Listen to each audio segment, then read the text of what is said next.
गुरु प्यारी साध संगत जी, आप सभी को प्यार भरी राधा स्वामी जी संगत। आज आप सुनेंगे अन्नकूट गोवर्धन पूजा की साखी। कार्तिक मास शुक्ल पक्ष की प्रतिपदा तिथि के दिन गोवर्धन पूजन किया जाता है। इस दिन विशेष प्रकार से गोबर की गोवर्धन की आकृति बना करके इनका पूजन किया जाता है। साथ ही भगवान श्री कृष्ण का माता लक्ष्मी का पूजा किया जाता है। गौ माता का पूजन किया जाता है और अनेक प्रकार के व्यंजनों से अन्नकूट का भोग लगाया जाता है। इससे भगवान श्री कृष्ण का विशेष कृपा प्राप्त होती है। व्यक्ति के सभी प्रकार के दुख और कष्ट दूर होते हैं तथा सुख और समृद्धि का आशीर्वाद प्राप्त होता है। तो एक बार महर्षि ने ऋषियों से कहा कि कार्तिक शुक्ल प्रतिपदा को गोवर्धन व अन्नकूट की पूजा करनी चाहिए।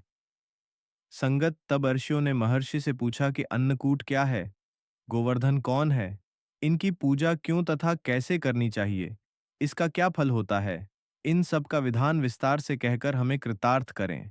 महर्षि बोले, एक समय की बात है। भगवान श्री कृष्ण अपने सखा और गोप ग्वालों के साथ गौए चराते हुए गोवर्धन पर्वत की तराई में पहुंचे। वहां पहुंचकर उन्होंने देखा कि हजारों गोपियां 56 प्रकार के भोजन रखकर बड़े उत्साह से नाच गाकर उत्सव मना रही थीं। पूरे ब्रज में तरह तरह के मिष्ठान तथा पकवान बनाए जा रहे थे।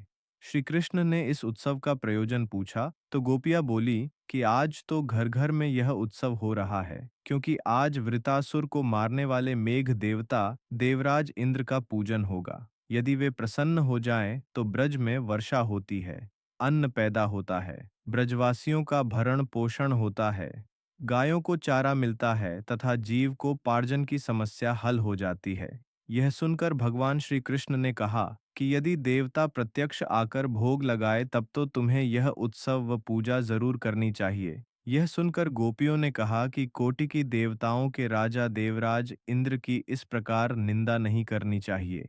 यह तो इंद्रोज नामक यज्ञ है, इसी के प्रभाव से अतिवृष्टि तथा अनावृष्टि होती है। श्री कृष्ण बोले, इंद्र में क्या शक्ति है जो पानी बरसाकर हमारी सहायता करेगा।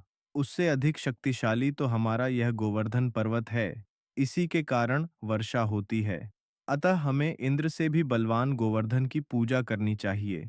इस प्रकार भगवान श्री कृष्ण के वाक जाल में फंसकर ब्रज में इंद्र के स्थान पर गोवर्धन की पूजा की तैयारी शुरू हो गई। सभी गोप ग्वाल अपने घरों से सुमधुर मिष्ठान पकवान लाकर गोवर्धन की तलहटी में श्री कृष्ण द्वारा बताई गई विधि से गोवर्धन पूजा करने लगे। उधर श्री कृष्ण ने अपने आदिदैविक रूप से पर्वत में प्रवेश करके ब्रजवासियों द्वारा लाए गए सभी पदार्थों को खा लिया, उन सब को आशीर्वाद दिया। सभी ब्रजवासी अपने यज्ञ को सफल बनाकर बड़े प्रसन्न हुए। तभी नारद मुनि इंद्रोज यज्ञ देखने की इच्छा से वहां आए। गोवर्धन की पूजा देखकर उन्होंने ब्रजवासियों से पूछा तो उन्होंने बतलाया कि श्री कृष्ण के आदेश से इस वर्ष इंद्र महोत्सव के स्थान पर गोवर्धन पूजा की जा रही है। यह सुनते ही नारद मुनि उल्टे पांव इंद्रलोक पहुंचे तथा उदास तथा खिन्न होकर बोले कि हे राजन, तुम महलों में सुख की नींद सो रहे हो। उधर गोकुल के निवासी गोपों ने इंद्र रोज यज्ञ बंद करके आपसे बलवान गोवर्धन की पूजा शुरू कर दी है। आज से यज्ञ आदि में उसका भाग्य तो हो ही गया। यह भी हो सकता है कि किसी दिन श्री कृष्ण की प्रेरणा से वे तुम्हारे राज्य पर आक्रमण करके इंद्रासन पर भी अधिकार तय कर ले। नारद जी तो अपना काम करके चले गए। अब इंद्र क्रोध में लाल पीले हो गए। ऐसा लगता था जैसे उनके तन बदन में अग्नि प्रवेश कर गई हो। इंद्र ने इसमें अपनी मानहानि समझकर अधीर होकर मेघों को आज्ञा दी, गोकुल में जाकर प्रलयकारी मूसलाधार वर्षा से पूरा गोकुल तहस नहस कर दो और वहां प्रलय का सा दृश्य उत्पन्न कर दे। पर्वताकार प्रलयंकारी मेघ ब्रजभूमि पर जाकर मूसलाधार वर्षा करने लगे। कुछ ही पलों में ऐसा दृश्य उत्पन्न हो गया कि सभी बाल ग्वाल भयभीत हो उठे। भयानक वर्षा देखकर ब्रजमंडल घबरा गया। सभी ब्रजवासी श्री कृष्ण की शरण में जाकर बोले कि भगवन इंद्र हमारी नगरी को डुबोना चाहता है, आप हमारी रक्षा कीजिए। गोप गोपियों की करुण पुकार सुनकर भगवान श्री कृष्ण बोले, तुम सब गौओं सहित गोवर्धन पर्वत की शरण में चलो, वही सबकी रक्षा करेंगे। संगत जी कुछ ही देर में सभी गोप ग्वाल पशुधन सहित गोवर्धन की तलहटी में पहुंच गए। तब श्री कृष्ण ने गोवर्धन को अपनी कनिष्ठा उंगली पर उठाकर छाता सा तान दिया और सभी गोप ग्वाल अपने पशुओं सहित उसके नीचे आ गए। 7 दिन तक गोपिकाओं ने उसी की छाया में रहकर अतिवृष्टि से अपना बचाव किया। सुदर्शन चक्र के प्रभाव से ब्रजवासियों पर एक बूंद भी जल नहीं पड़ा। इससे इंद्र को बड़ा आश्चर्य हुआ।